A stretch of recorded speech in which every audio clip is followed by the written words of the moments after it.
संगत जी, अगर आप चाहते हो ना अपने अंदर उस प्रकाश को केवल एक ही मिनट में देख लें, तो क्या ऐसा हो सकता है?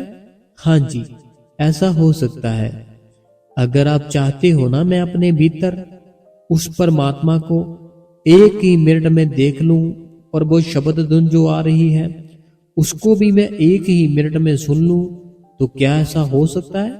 हाँ संगत जी, ऐसा हो सकता है। लेकिन होगा कैसे, हम आपको बताएंगे। संगत जी देखिए, हमारे अंदर का जो पर्दा है ना, वह पर्दे की जो चाबी है वो चाबी है बाबा जी के हाथ में। अगर हमारे बाबा जी चाहें तो हमें एक ही मिनट में, ज्यादा टाइम नहीं, एक ही मिनट में सब कुछ दिखा सकते हैं अगर हमारे बाबा जी चाहे तो। इसीलिए मैं बोल रहा हूं कि हम अपने अंदर का जो पर्दा है ना वो एक ही मिनट में खोल सकते हैं। लेकिन उसके लिए हमें चाहिए बाबा जी की दया मेहर। उसके बिना हम कुछ नहीं कर सकते। हमें बाबा जी की दया मेहर चाहिए। अगर उसकी दया मेहर मिल गई ना, फिर आपके अंदर का, आपके भीतर का पर्दा एक मिनट में ही खुल जाएगा। अब बात करते हैं कि बाबा जी की दया मेहर कैसे ली जाए। देखो, अगर हम चाहते हैं कि बाबा जी की दया मेहर लें, उसके लिए हम जब जुड़े थे हमने क्या किया था, हमने ये बात सोचनी है। हमने लिया था बाबा जी से नामदान। जब नामदान लिया था तब एक उस परमात्मा से प्रॉमिस किया था कि हे परमात्मा, हम 2.5 घंटे जरूर बैठेंगे रोज, लेकिन हम बैठते कितना है? केवल 5 मिनट, 10 मिनट। ऐसी भी मेरी बहनें हैं, सिर्फ 5 मिनट बैठने के बाद इतनी स्पीड से उठती है और पता नहीं क्या रखा है क्या नहीं रखा, फटाफट कभी उधर रूम में चले गए, कभी उस रूम में चले गए, कभी मोबाइल पकड़ लिया। लेकिन उठते इतनी स्पीड में है कि पता नहीं क्या हो गया। बैठते 5 मिनट है। 5 मिनट बैठने से अगर वो खुदा मिल जाए ना, और क्या चाहिए हमको। खुदा मिलता भी है, मैं बोल रहा हूं 1 मिनट में मिल सकता है। अगर वह चाहे 1 मिनट में आपके अंदर का जो प्रकाश है वो दिखा सकता है आपको। वो अगर वो चाहे तो 1 मिनट में अपने जो कानों की होती है ना, जो शब्द धुन जो सुनते हैं, वो आपको अपने भीतर सुना सकता है। लेकिन हमें उसके हुक्म में रहना पड़ेगा संगत जी। देखो, हमारे जो माँ बाप होते हैं, ठीक है, मान लो अभी आपकी जो एज है ना, आपकी एज है 5 साल, आपकी 5 साल एज है और आप अपने माँ बाप से एक साइकिल मांग रहे हो कि मुझे साइकिल ला कर दो। अब वो माँ बाप है ना जो, अगर तो आप उनके कहने पे चलते हो, आपके माँ बाप हर टाइम आपसे खुश हैं, तो फिर तो वो उसी टाइम आपको साइकिल ला कर देंगे। लेकिन अगर आपके माँ बाप ही आपसे खफा हैं, आपसे नाराज हैं, आपको चाहते नहीं है इतना, फिर वो साइकिल कैसे ला कर देंगे। ऐसे ही संगत जी, अगर हम अपना भजन सिमरन डेली रूटीन से करते हैं, मेरे कहने का मतलब है कि डेली बैठते हैं, 2 घंटे सिमरन करते हैं, आधा घंटा भजन करते हैं और सेवा पर भी जाते हैं और हर टाइम उस मालिक की बातें करते हैं और कोई बातें नहीं करते, तो फिर बाबा जी हम पे दया मेहर जरूर करते हैं। फिर हमारे कर्म है ना जो, फिर हमारे कर्मों की ओर नहीं देखते, फिर वो हम पे दया मेहर कर देते हैं। जब हम रोते हैं, चीखते हैं, चलाते हैं, वह उससे गुरु से नहीं देखा जाता। ये सब कई बार क्या होता है, हम जैसे सत्संग कर रहे हैं ना, सत्संग कर रहे हैं, सुनते सुनते कोई बहनें हैं ऐसा कि उनको रोना आ जाता है। अब जो उनको रोना आ रहा है ना, वह प्यार है। अगर वो प्यार सिर्फ आधे घंटे के लिए रहा तो चलो ठीक है, मान लिया आधा घंटा वो प्यार रहा गुरु का, हमें रोना रोना आ गया। लेकिन अगर वैसी कंडीशन आपकी, सोचो एक बार कि सारा दिन ही बन जाए, सारी रात ही बन जाए, तो कितना अच्छा बन जाएगा आपका जीवन। अगर वैसी कंडीशन जो मैंने बताया आपको बन जाए, तो फिर कैसा जीवन का अनुभव होगा आपका। एक अलग टाइप का अनुभव होगा, है ना। तो हमें अपने गुरु की दया मेहर लेनी है। वो होगी कैसे? भजन सिमरन से होगी और संगत जी सेवा से होगी। अगर उसने दया मेहर कर दी तो फिर आपके अंदर का पर्दा 1 मिनट में खुल जाएगा। क्योंकि उसके हाथ में है।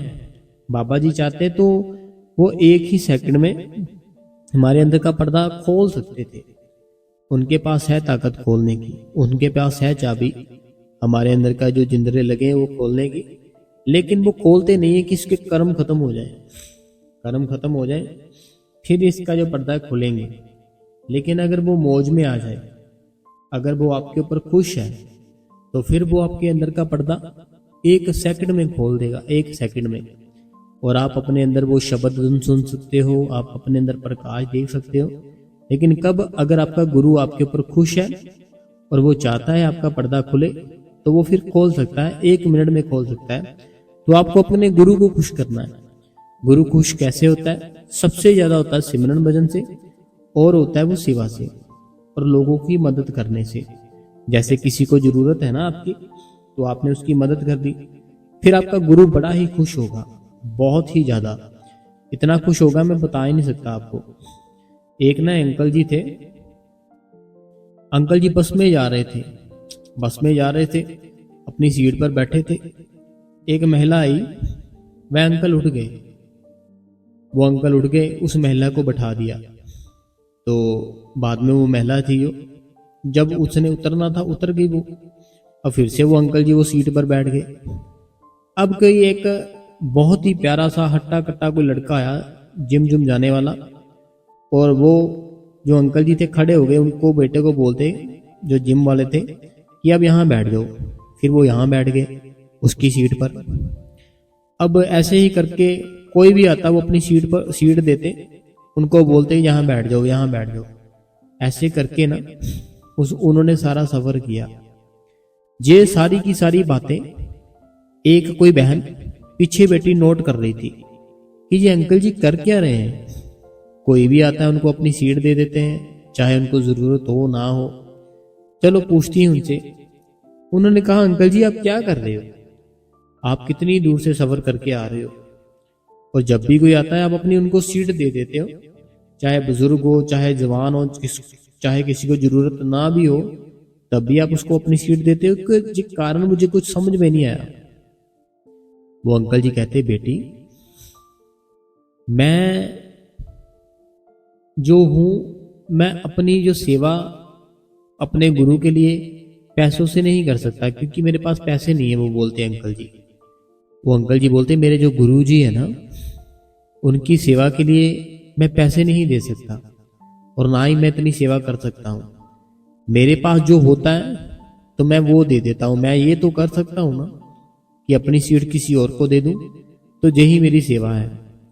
तो ऐसे संग जी कहने का, समझाने का मतलब ये था कि हमारे पास कुछ भी है ना, हम उसको देकर अपनी सेवा कर सकते हैं। जैसे उनके पास क्या थी, बस की सीट थी, कोई भी आता था उनको दे देते थे कि बैठ जाओ।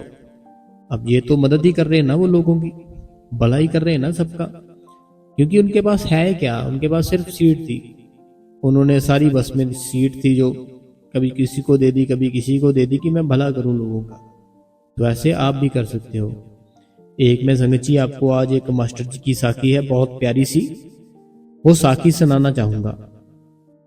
हम बहुत ही पहले की बात कर रहे हैं, तो बहुत ही समय पहले की, क्योंकि मास्टर जी को भी काफी समय हो गया, तो मैं पहले की बात कर रहा हूँ, बहुत पुरानी बात है। साखी सुनने वाली है और आपको इस साखी में बहुत कुछ सीखने को भी मिलेगा। एक ना सेठ था, एक सेठ था, उसके पास एक लड़का आया काम करने के लिए। मास्टर जी सुनाया करते थे। कई बार क्या होता था, जैसे संगत आती थी ना सेवा सुवा करके, फिर मास्टर जी साखियां भी सुना दिया करते थे कभी कभी। तो मास्टर जी ये साखी बहुत सुनाते थे। कहते एक सेठ था, मास्टर जी कहते एक सेठ था, उसके पास ना एक नौकर काम करने के लिए लग गया। अब जो नौकर था उससे वो बहुत प्यार करते थे, सारी फैमिली ही बड़ा प्यार करती थी, और उस नौकर को इतना विश्वास बन गया उनके ऊपर कि वो पैसे ही नहीं मांगता था उनसे। बोलता था आप जमा करते जाओ और मैं जब भी जरूरत होगी मैं मांग लिया करूंगा। तो अपने खर्चे के लिए, थोड़े बहुते खर्चे के लिए थोड़े बहुते ले लेता, बाकी सारे के सारे उनके पास ही रहते जो सेठ थे। अब वो जो सेठ था ना, वो बहुत ही बढ़िया काम करता था। उसने एक बार ऐसे ही बैठे बैठे वो अपने नौकर का हिसाब लगाया कि देखो तो सही कितने पैसे बनते हैं इसके। जब उसने हिसाब लगाया, अच्छा इतने ज्यादा पैसे बन गए। अब वो अपने नौकर को बोलते, क्या आप मेरे साथ ही काम करोगे जो मैं काम करता हूं? वो नौकर तो पहले ही वो पूरा ईमानदार था और वो चाहता था मैं कुछ ना कुछ बनूं। तो वो उन सेठ को बोलता, हाँ जी सेठ जी, मैं आपके साथ काम करूंगा। वो बोलते, इतने पैसे हैं तेरे मेरे पास, तो मैं सारे के सारे काम में लगाने लगा हूं, तो बाद में जो भी हमें बचेगा पैसा हम आधा आधा कर लिया करेंगे, या बीच में से थोड़े से पैसे दे दिया करूंगा। बोलता ठीक है। ऐसे सिलसिला चलता गया। नौकर को आदत थी कि पैसे नहीं मांगता था वो। उसको ये आदत थी कि मैं पैसे है जो अगर मांग लूंगा तो मेरे से खर्च हो जाएंगे। तो उसको यही था कि मेरे पैसे जुड़ रहे हैं। तो अब उसने अपने जो काम करता था ना वो इंसान, उसने तो उसको साथ में लगा लिया था। अब उसके पैसे डबल बनने शुरू हो गए और अब उसके बहुत ही ज्यादा पैसे बन गए, बहुत ही ज्यादा। इतने पैसे बन गए कि वो जब सेठ था ना, उस सेठ ने देखा इतने पैसे बन गए, इसके मैं दूंगा कैसे, मेरे पास तो कुछ बचा ही नहीं इतने पैसे। अब जो नौकर था ना संगत जी, वह बीमार पड़ गया।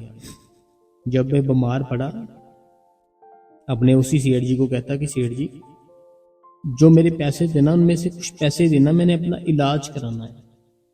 वो सेठ जी थे जो वो सोचते कि अच्छा, तो वो देखते कि इसके पैसे है कितने, वो देखते इतने ज्यादा पैसे बन गए, इतने ज्यादा पैसे बन गए। वो सेठ सोचता अब तो मैं पूरी जिंदगी नहीं दे पाऊंगा, इतने ज्यादा इसके पैसे बन गए देने वाले। तो वो कहता है कि हॉस्पिटल में तो जो पहले से ही है, क्यों ना कुछ इसके साथ किया जाए कि मुझे पैसे ना देने पड़े। वो जो थे ना, जो अंकल जी थे, तो वो क्या करते, जो बिजनेसमैन थे, जो सेठ थे, वो कहते हैं वहां पे एक नर्स को कि इसको ऐसे करो, बिल्कुल खत्म कर दो कि ये रहे ना। वो नर्स भी उनकी बातों में आ जाती है कि चलो जैसे बोलते हैं कर देते हैं, लालची होती वो नर्स। अब वो नर्स थी ना जो संगत जी, वो नर्स क्या करती है कि उसको सच में उसके कहने पे खत्म कर देती है। वो जो भाई था ना, जो बिजनेसमैन था, वो खत्म कर देती है। अब ये बड़ा खुश कि जितना पैसा था सारे का सारा मेरा हो गया, सारा पैसा मेरा हो गया, मुझे कुछ भी देने की जरूरत ही नहीं पड़ी। ऐसे वो बहुत खुश है कि सारा काम भी बड़ी साफ सफाई से हो गया। अब होता क्या है संगत जी कि उस बाई की शादी होती है, शादी हो जाती है। बाद में उसके परिवार में एक लड़का जन्म लेता है। अब जब वह लड़का जन्म लेता है ना, जब लड़का जन्म लेता है, जब वो बड़ा हो जाता है, शादी हो जाती लड़के की, अब वो बीमार पड़ जाता है। लड़का बीमार पड़ जाता है, और जब वो बीमार पड़ता है ना, तो बहुत सारे पैसे लगते उसके ऊपर। जो लड़का था, इतने पैसे लगते, इतने पैसे लगते, वो परेशान हो जाता पैसे लगा लगा कर कि मैं करूं तो करूं क्या, मेरे इतने ज्यादा पैसे लग रहे हैं। अब वो ना ऐसे बैठा होता है, तो उसको अंदर से आवाज आती है कि सेठ जी क्या हुआ।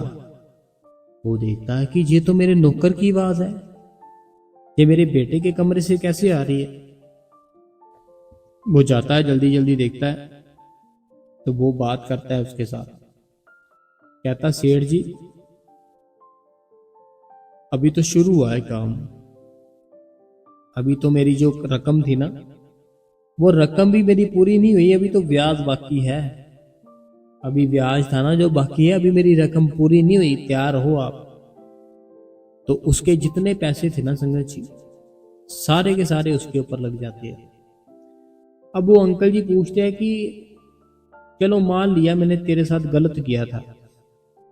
अंकल जी कहते मान लिया तेरे साथ मैंने ना गलत किया था, तो अब तू मेरा बेटा बन के आ गया और मेरे सारे जितने तेरे पैसे थे वो सारे लग रहे हैं मेरे, लेकिन जिसके साथ शादी उसका क्या कसूर है। वो अंकल जी कहते हैं जिस लड़की के साथ शादी हुई, जो घर पर उड़ीक कर रही है तेरी, और जो रो रही है इतना ज्यादा, उसका क्या कर्म है, उसने क्या किया? तो फिर वो बोलते जो नर्स थी वहां पे, जिसको तूने पैसे दिए थे कि अब ये घर नहीं जाना चाहिए, तो वो ही है, वो लड़की अपना कर्म भोग रही है। कहते वो लड़की वही है, अपना कर्म भोग रही है, तो वो उसे भोगना ही पड़ेगा। ऐसे संजय जी हमारे ना कुछ कर्म होते हैं, हम कर लेते हैं लेकिन बाद में पछताते हैं। अब जैसे उस सेठ ने कर लिए कर्म कि उस नौकर के सारे जितने पैसे थे खा लिए, बाद में वही नौकर उसके आगे जन्म में उसका बेटा बन के आ गया, और उसके बाद सारे के सारे जितने पैसे थे सारे ही उसके बेटे पर लग जाते हैं। ये बिल्कुल खाली हो जाता है, ब्याज भी साथ में निकलता है, मूल्य भी साथ में निकलता है। अगर हम किसी के साथ धोखा करें, किसी के साथ ठगी मारे, किसी के साथ झूठ बोले, वो हमारे साथ होता ही होता है सारा कुछ। संगत जी, अच्छे इंसान बनो, प्यारे इंसान बनो। दुनिया है, दुनिया के तरीके से जियो।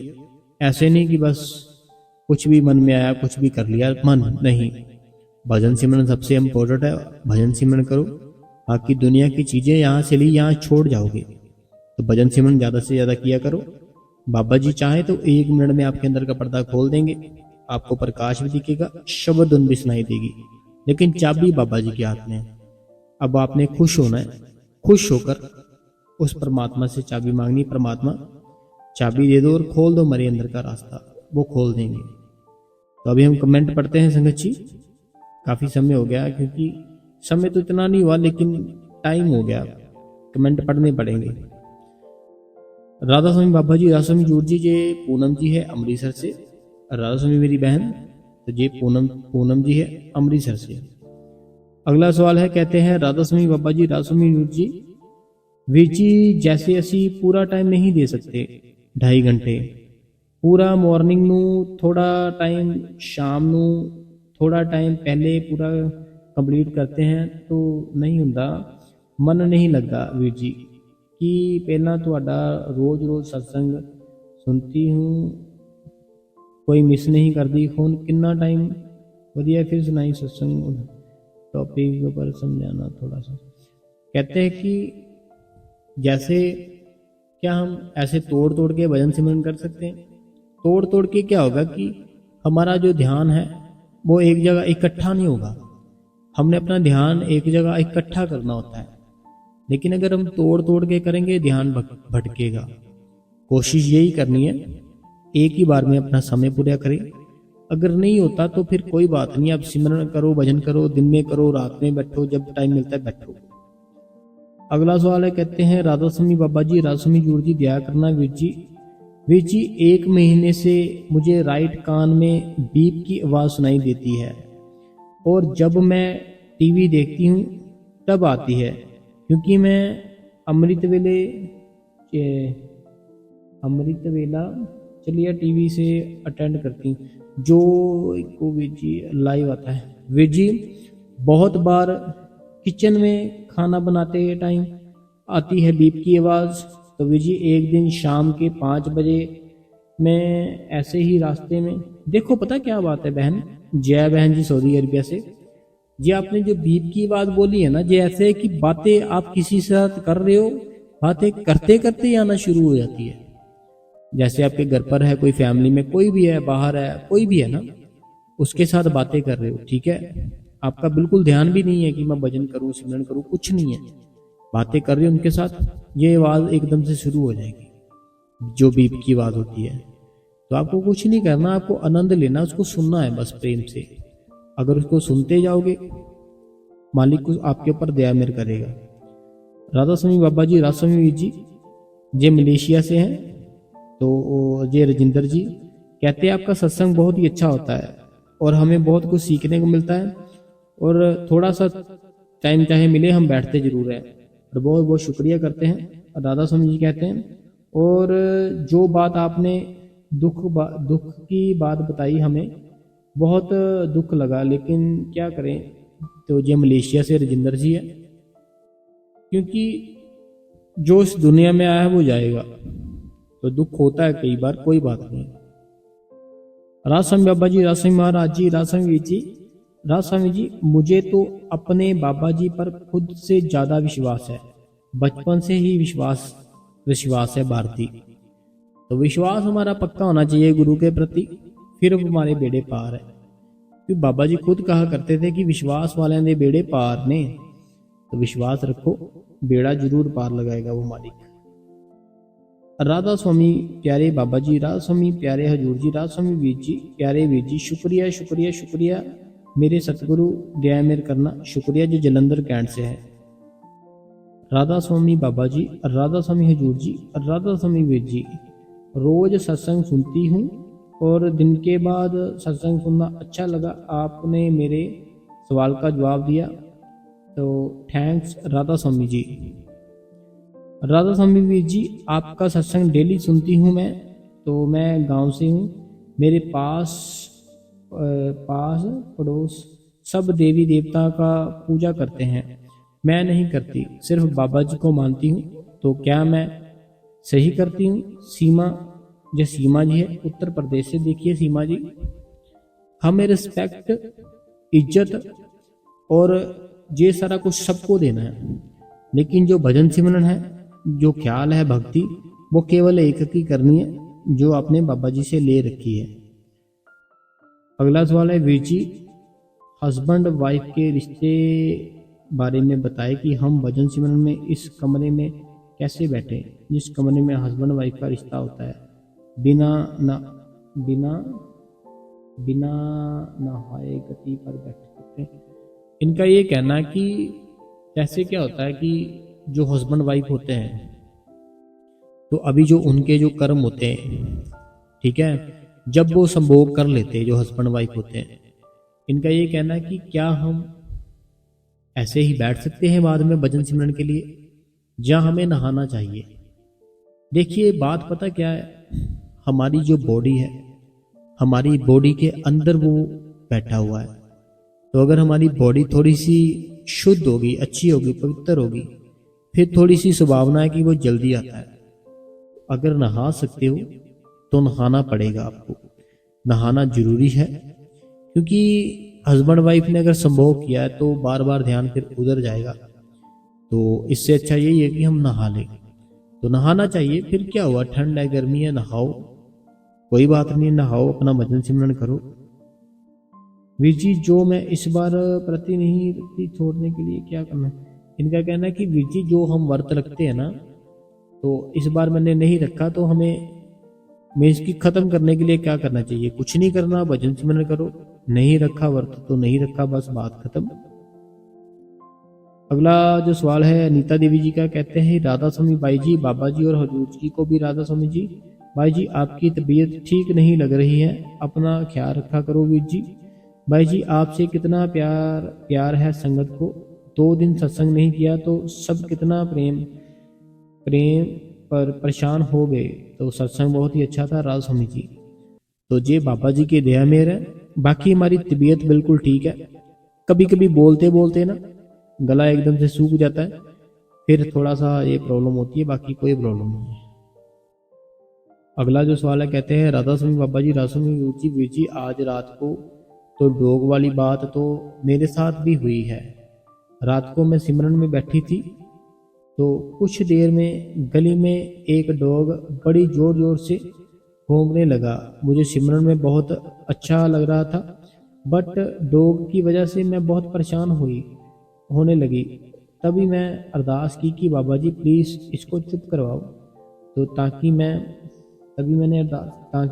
सिमरन में ध्यान लग पाए। तो सच्ची वीर जी 2 मिनट के बाद बिल्कुल चुप हो गए डॉग, एक बार भी नहीं बोला। मैं शुक्रिया करती हूँ बाबा जी का। और 2.5 घंटे सिमरन में काफ़ी दिनों बाद मैं कमेंट में आई हूँ, तो क्योंकि 4 दिन की सिक्योरिटी सेवा पे देख, इनका ये कहना है कि ये सिक्योरिटी सेवा पे थी, 4 दिन के बाद ऐसे आए हैं, सत्संग सुना है।